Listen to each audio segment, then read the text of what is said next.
Good morning बच्चों। Class 10 के बच्चों का एक बार फिर से वेलकम है इस चैप्टर 2 में, फेडरलिज्म में, जहाँ पर हम लोग पार्ट वाइज है ना इसको स्टडी करने का प्रयास करेंगे। इस वीडियो क्लिप में मैं इसको बनाने का प्रयास कर रहा हूँ। तो देखो बच्चों, ये नेक्स्ट पेज में ये पूरे वर्ल्ड का मैप है, जिसमें ये दिया गया है कि ये मैप में तुम लोग देख सकते हो कि कौन कौन से स्टेट वो हैं हमारे, जहाँ पर फेडरल स्ट्रक्चर वाली सरकारें काम करती है। और प्रीवियस चैप्टर में यानी कि चैप्टर 1 में आप लोगों ने इसका डिटेल से स्टडी वहाँ किया था, खास करके श्रीलंका और बेल्जियम की कहानी के संदर्भ में, जो इस सेक्शन में भी तुम्हारा दिए हुए है कि कैसे बेल्जियम ने वहाँ पर अपनी एक पॉलिटिकल सूझबूझ का परिचय दिया, अंडरस्टैंडिंग का उन्होंने अपना एक परिचय दिया, और अपने देश में उन्होंने फेडरल स्ट्रक्चर वाली सरकार को बनाने का काम किया। जबकि श्रीलंका में ऐसा पॉसिबल नहीं हो पाया, जो श्रीलंका आज भी सिविल वार की स्थिति से जूझ रहा होता है। तो फेडरलिज्म डिफाइन हो चुका है, फिर भी इसमें देख लो तुम लोग, federalism is a system of the government in which the power is divided between the central authority and the various constituent units of the country, and usually a federation has the level of the government, है ना। ये कह रहा है कि संघवाद एक ऐसी व्यवस्था है, सरकार की चलाने की एक ऐसी व्यवस्था है जो सेंट्रल और जो अन्य स्टेट एंड कॉन्स्टिट्यूशन हमारे होते हैं उसके बीच में हमारे पावर्स का डिवीज़न होता है, और वहाँ पर एक level of the government form होती है, जिसे भारत में भी तुम लोग देख सकते हो, है ना। फॉर द एंटायर कंट्री, एक पूरे देश के लिए होगा, और दूसरा हमारा रीजन के बेस पर होगा, पार्टिकुलरली कहीं किसी एरिया के लिए होगा। एंड यहाँ देखो, both this level of the government enjoy there powers independent of the each others, एक दूसरे से वो अलग है। राज्य के अपने अधिकार हैं, केंद्र का अपना एक अलग अधिकार है। राज्य अपने यहाँ जो सरकार में बैठ करके चीज़ों को इंटरटेन करती है, उसके लिए रिस्पॉन्सिबल हमारी केंद्र सरकार नहीं है, और केंद्र का जो इशू है हमारा, उसमें हम राज्य की सरकारें कोई हस्तक्षेप नहीं कर सकती है, ठीक है। तो उसमें कुछ मेजर पॉइंट्स थे जो पिछले क्लास में हम लोगों ने चर्चा भी किया था कि वहाँ दो लेवल की, मतलब फेडरलिज्म एक से ज़्यादा होना चाहिए। यूनिटरी जो होता है हमारा एकात्मक होता है, उसमें क्या होता है कि केंद्र की जो सरकार होती है ना, वो राज्य की सरकारें या उसके जो सबऑर्डिनेट हमारी होती है सरकारें, उसको वो आदेश देती है ना। लेकिन यहाँ पर कॉन्स्टिट्यूशन में ही इस बात का जिक्र कर दिया जाता है कि 2 लेयर की सरकारें होगी, जहाँ पर केंद्र का एक अपना विषय होगा और राज्य का एक हमारा ये स्टेट हमारा सब्जेक्ट अलग होगा।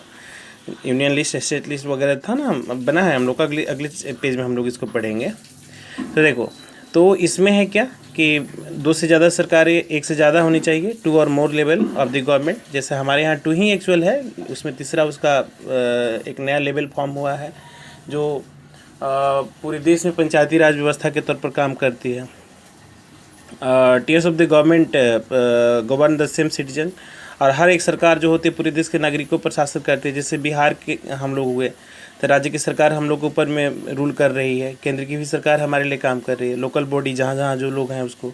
But is the tier has a own jurisdictions, अपना एक अधिकार क्षेत्र है हमारा in specific matter of the legislation. ये सब चीज़ें बातचीत हम लोग का अच्छे ढंग से हो चुका है, आप इसको समझ चुके हैं अच्छे से। ये थर्ड पॉइंट भी हमारा है।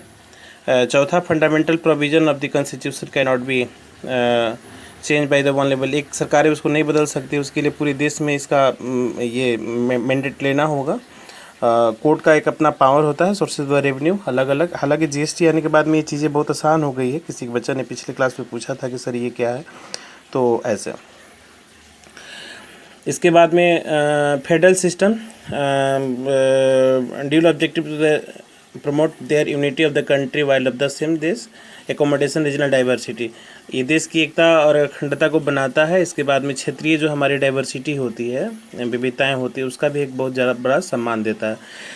तो इसके 2 फैक्ट्स तुमको देखने को मिलते हैं, जिसमें दे रहा है कि the exact balance of the power between the central and the state government varies from one federation to another, and this balance depends, है ना, mainly of the historical contents in which the federation was form. जब ये बना था उस समय के हिसाब से, फेडरेशन जब फॉर्म हुआ था उसके उसी समय तय कर दिया गया था केंद्र और राज्य के बीच में ना एक अच्छी अंडरस्टैंडिंग के साथ हम लोग काम करेंगे। इसके बाद में there are two kinds of the roots, इसके दो तरीके हैं। जैसे पहला हो गया कि इंडिपेंडेंट स्टेट को ना यूनाइट कर दिया जाए, जिसमें एग्जाम्पल के तौर पर तुम्हारा यूएसए है, स्विट्ज़रलैंड है और ऑस्ट्रेलिया का इसमें एग्जाम्पल दिया है। अब इसमें होता क्या है, देखो, this type of the coming together federation includes the USA, United state of America. वहाँ राज्यों का एक ये यूनिफिकेट करके ना एक यूनाइटेड फोरम तैयार किया गया है। स्विट्जरलैंड में भी यही है, ऑस्ट्रेलिया में भी यही है। तो इसमें होता क्या है, देखो इसमें दिए हुए पढ़े हुए तुम लोग क्लास में थी बुक में, the first category of the federation, ये पहला फेडरेशन का कैटेगरी होता है जिसमें सभी कॉन्स्टिट्यूशनल स्टेट जो होते हैं हमारे इक्वल पावर को एंटरटेन करते हैं। और यहाँ एक नया कंडीशन बता रहा है कि वहाँ स्टेट जो है ना वो सेंटर की अपेक्षा ज़्यादा ताकतवर होता है, दे रहा है इसमें कि स्ट्रॉन्ग है ना द फेडरल गवर्नमेंट, ये उसके अपेक्षा उसको ज़्यादा अधिकार मिला हुआ था स्टेट को। अभी अमेरिका में देखो कोरोना मैटर को लेकर के भी वहाँ जो डोनाल्ड ट्रंप जो कहते हैं उसके अलावे भी वहाँ की जो इंडिपेंडेंट मतलब जो स्टेट हैं, स्टेट गवर्नमेंट है, वो अपने हिसाब से ना उसको चीज़ों को ना हैंडल कर रही है।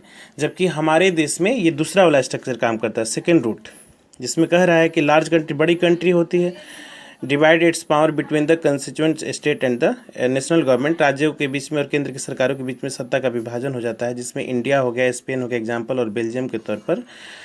और they kind of holding together federation, ये साथ साथ चलने की बात होती है हमारी। In the second category the central government है ना tends to be more powerful, state के अपेक्षा केंद्र जो होता है हमारा ज़्यादा पावरफुल होता है। And very often different constitution unit of the federation have unequal power, some units are granted special.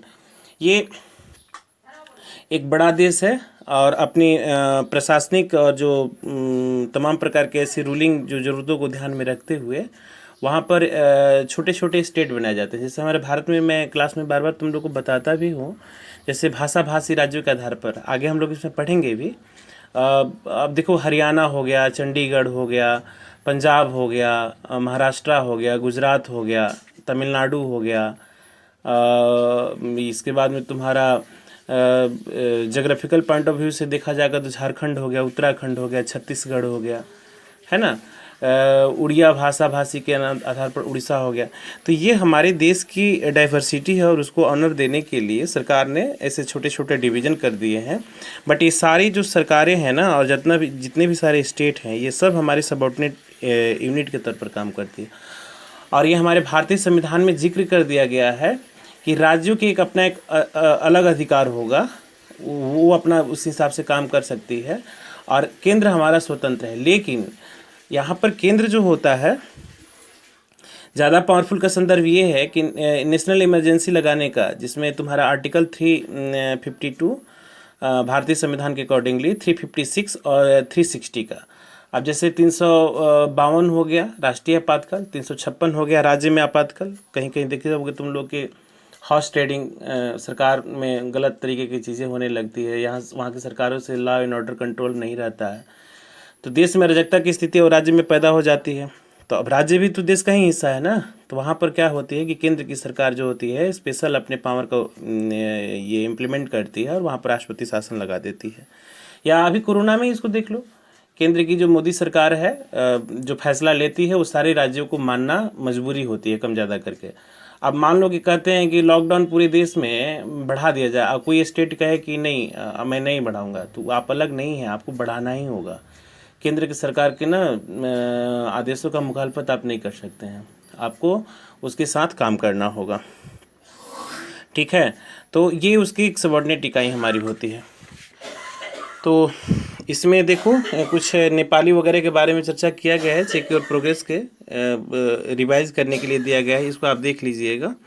और नेक्स्ट वीडियो में मैं ये what makes India a federal country पर चर्चा करेंगे, जिसमें union list, state list, concurrent list और ये तमाम प्रकार की चीज़ों पर ना बातचीत की गई है। जो अगले क्लासेज में मैंने पिछले क्लासेज में हमने उस पर चर्चा किया था तुम लोग के साथ में, उसी का मैं वीडियो के बेस पर कुछ तुमसे बातचीत करता हूँ। इसके बाद में जो डाउट्स होंगे उस पर तुम बात कर सकते हो, ठीक है ना। तो इस वीडियो में इतना ही है ना बच्चों, चलो ओके।